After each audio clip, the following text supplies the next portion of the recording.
All right, it is time to take a look at 2D6 Realm. This is the digital edition, the first version 1 digital edition of the solo player Overland crawler, which itself is an expansion for 2D6 Dungeon, and it is written, produced, designed by Toby Lancaster. And here's the title page of this, and you could see that it is, what we're looking at here is a version 1. As a backer of this game, we received this version just recently, and I thought I would do a quick flip through of some of the things in it so you can get a sense of what there is. The designer himself has done a ton of videos on this game, and you can find those on his channel, and I will put a link to that channel in the description. And he recently also posted something on this particular version, so I feel pretty okay in showing you some of it here.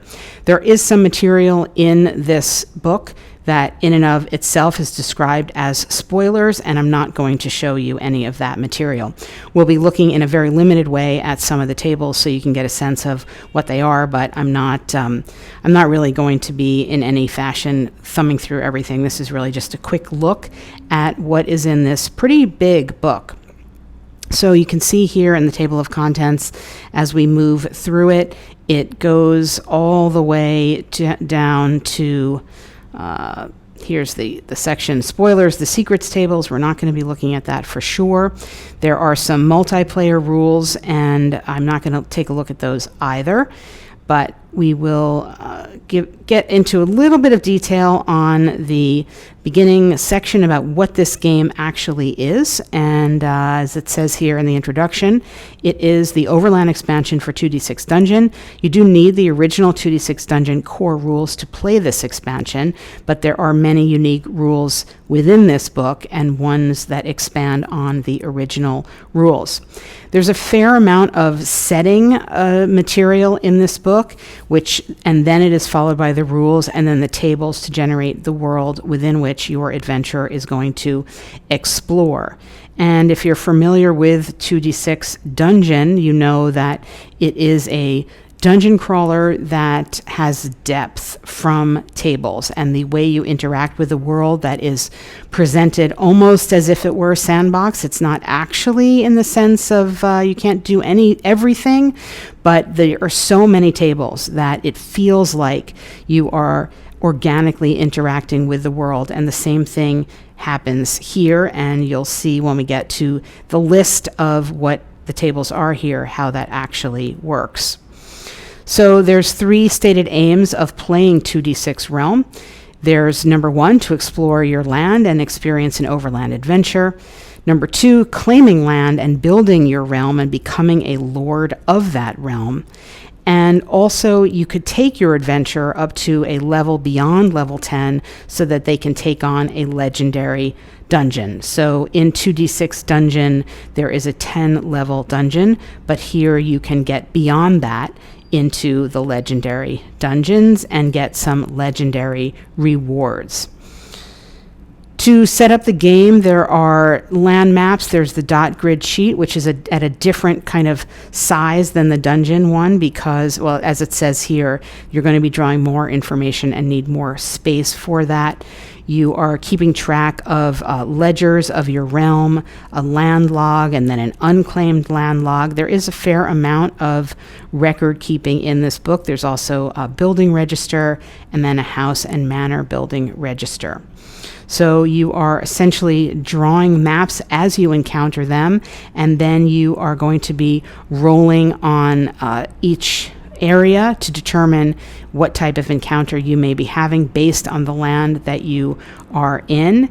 And then you can travel if you wish, or you can get to areas you've already visited in, and as such explore your world and create your world as you are exploring it. So to get a sense of the richness of the world, we can just look here at the Plot Land Types Simplified Icon Guide and see all the different types of areas that you can encounter and that are developed in the tables, like abandoned dwellings or burnt woodland or a forgotten monument or marshland, an overgrown chasm, rocky outcrops, abandoned orchards or roads, and a stone platform, for example, a stone circle.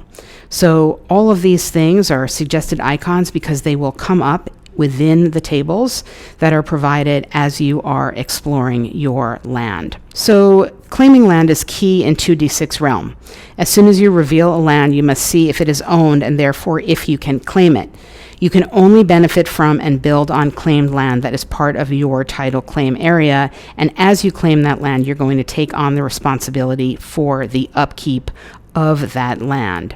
So you do this through a procedure that we're not going to get into in too much detail, but essentially you are rolling on various tables to determine what the land is, who might own it, and then whether or not you are going to be able to build on it, and if you have enough of ability to do that. And there are some rules for constructing a building, and you need a certain amount of building points, which represents the size of the land space, and you have to spend these to build on the plot. So there is this is a procedure-heavy game in the sense that you're using and following these procedures to develop your realm. But then within that, there is a lot of variability in terms of what actually happens as you move through the world, and we'll see that when we get to some of the random tables. There are some land building modifiers based on the land type, giving you things that are harder or easier to build on, for example. So you can see here the building lists everything from an alchemist's laboratory to a mill and a mine, a quarry, a scriptorium, and everything has its size, its cost, and the rank. And again, all of these interact with the game mechanics to tell you how much you can expand and what you can manage. You can also explore a discovered site and then have encounters within that site. And you can visit towns, and when and at the end of each turn is basically like the upkeep. You're going to get income from your land. You're going to have to pay taxes, restore your health, check the awareness, and have a monthly event or even a yearly event. And these are all explained in the rules. If you've played Penciltown, for example, and I did a video on this, in a sense, some of the mechanics of this are like a much more detailed and in-depth mechanics of something like Penciltown, where you are maintaining buildings and you are getting income or things from the land and using those resources to maintain your buildings and your world there. There are some new rules here, and we'll just look at them briefly. It says probably the biggest change to the core rules of 2d6 Dungeon with this expansion is that you now only gain experience points from killing creatures that are the same level or higher as your adventurer. So if you kill a creature that's lower level, you don't gain anything, although of course you can loot the bodies as normal.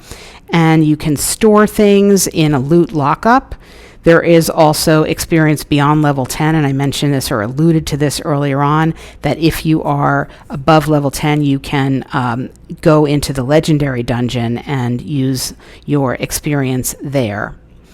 In this game, when you rescue any prisoners, instead of rolling on the normal table, you can see if they're willing to join you as a worker, and it gives you the procedure for doing that.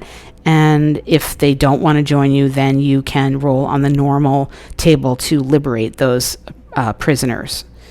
There are also unknown texts that you may come across here, and you can attempt to learn language to decipher these texts. And then, of course, there's going to be a table you roll on to see what you actually have determined or uncovered.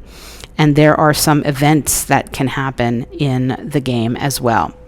There are some new herbs, and there's a table here, and I think there are also cards with these herbs. As you can see, new mushrooms, and they all have impacts on things. And there are some minor runes for ornamental items. So you can find certain items that have like a little bit of magic basically, and you're going to be doing that by rolling on a table to determine what it is and to copy out that rune and gain the benefit of that information. There are also some optional ancestries that you can take on, and they go within the world of this game, and unlike 2d6 dungeon where you are just a human.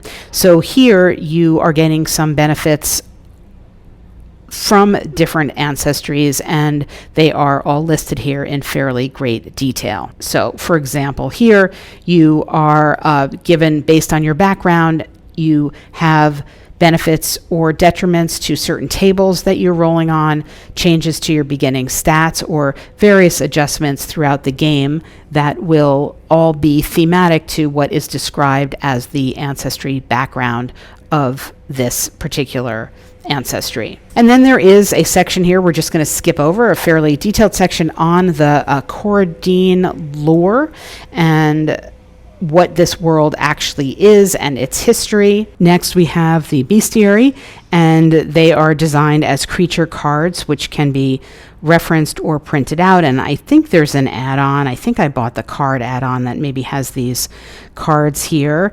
And if you play 2d6 Dungeon, the format of these will be familiar to you, and we're not going to get into the details of the rules here, but you can see that it has the HP, what you're rolling on to get treasure for, what the maneuvers that it does are, or the interrupts, and then there is like flavor text here, and it has the mishap as well as the prime attack roll explanation of what happens.